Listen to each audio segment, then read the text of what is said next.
In 1874, a 23-year-old London socialite named Mary Holiday collapsed at a ball, unable to breathe, her lips turning blue. When doctors cut through her corset laces, they found her ribs had been compressed so severely that they overlapped, reducing her lung capacity by 60%. Her physician, Dr. Robert Dickinson, documented that her liver had been forced upward into her chest cavity, creating a horizontal crease across the organ that would never heal. Mary survived, but thousands of Victorian women weren't so fortunate. They voluntarily crushed their own bodies into steel and whalebone cages, slowly deforming their skeletons and rearranging their organs, all while doctors not only approved, but prescribed even tighter corsets as medical treatment.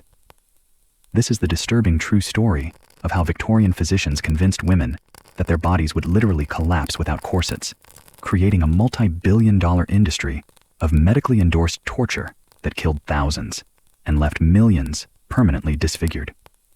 But before we explore how doctors turned female suffocation into a medical necessity, make sure you hit that subscribe button and ring the notification bell, because in our next video, I'm revealing how Victorian women literally poisoned themselves with arsenic wafers and lead face paint just to achieve that fashionable corpse-like complexion. Trust me, you'll never complain about modern beauty standards again. The medical establishment's endorsement of corseting began with a fundamental belief that women's bodies were inherently defective. Dr. O'All, writing in the British Medical Journal in 1868, stated that the female spine was incapable of supporting the body without assistance. Women's internal organs, doctors claimed, were loosely attached and prone to wandering, similar to the ancient Greek concept of the wandering womb. The corset, therefore, wasn't fashion, but medical equipment, as essential as a leg brace for a mom. Medical textbooks from the 1850s taught that uncorseted women would develop curved spines, prolapsed uteruses, and displaced stomachs. Dr. Samuel Thomas Foonering's influential anatomy text showed diagrams of supposedly uncorseted women with grotesquely sagging organs. Though these illustrations were completely fabricated, young doctors were taught that allowing women to go without corsets was medical malpractice. The training began in childhood. Girls as young as 3 were placed in junior stays, soft corsets that would gradually train their bodies. By age 8, they wore training corsets with light bond. By puberty, the serious tight lacing began. Dr. Ludic Ohl recommended that girls begin wearing night corsets at age 12 to ensure their ribs developed properly, by which he meant improperly. The goal was to achieve an 18 to 20-inch waist by marriage age, though some women achieved even smaller measurements through extreme dedication. The daily corseting ritual was a medical procedure in itself. Women would lie flat on their beds while maids or husbands pulled the laces. The recommended method, published in the Ladies' Guide to Health in 1882, involved gradual tightening over 30 minutes to prevent fainting. Women used furniture, door frames, and specially designed lacing machines to achieve maximum compression.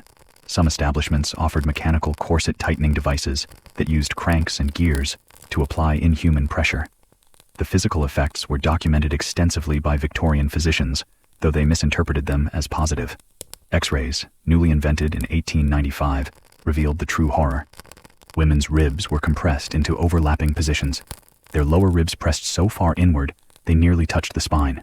The floating ribs, those lower ribs not attached to the sternum, were bent at 90-degree angles. The liver, normally positioned below the ribs, was forced upward and divided by the pressure into distinct lows. The stomach was pushed down and reduced to a tiny pouch. The intestines were compressed into the lower pelvis. Dr. Robert Dickinson, one of the few physicians who questioned corseting, performed autopsies on corseted women and documented his findings.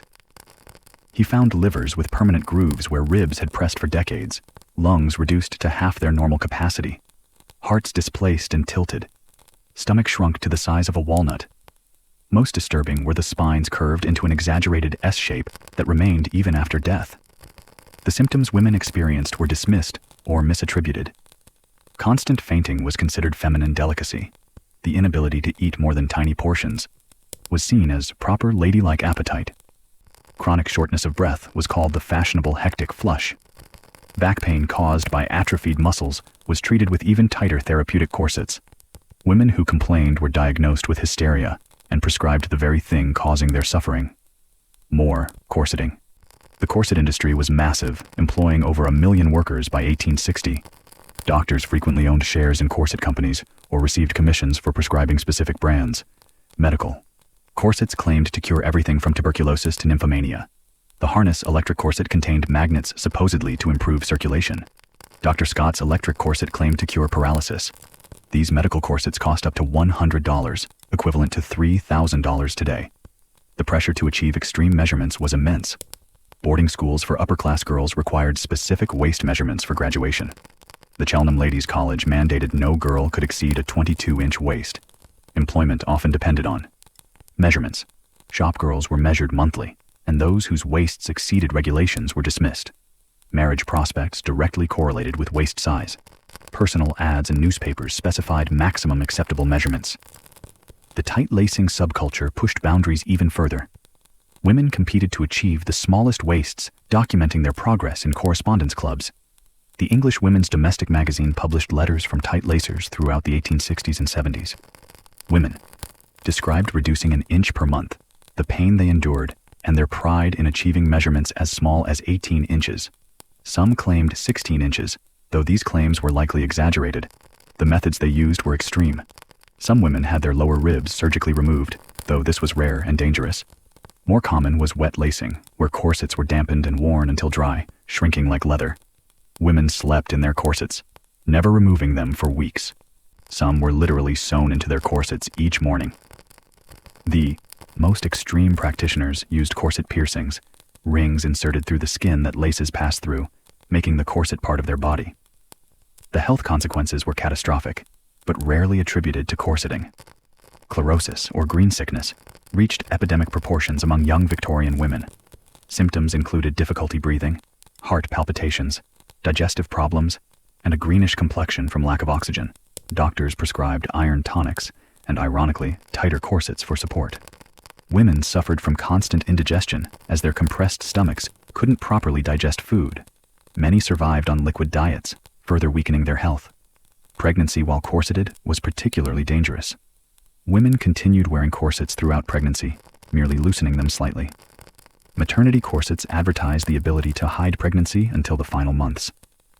The pressure on the developing fetus caused miscarriages, stillbirths, and birth defects. Doctors noted increased infant mortality among tightly corseted mothers, but attributed it to moral failings rather than physical compression. The psychological effects were equally severe. Women who had worn corsets since childhood couldn't stand or sit without support. Their back muscles had completely atrophied. When corsets were removed, women experienced panic attacks, feeling like their bodies were falling apart. This reinforced the medical belief that corsets were necessary. Women became physically and psychologically dependent on their torture devices. Some women resisted. The Rational Dress Society, founded in 1881, campaigned against tight lacing. They were ridiculed as unfeminine and radical. Women who refused to corset were considered mentally ill.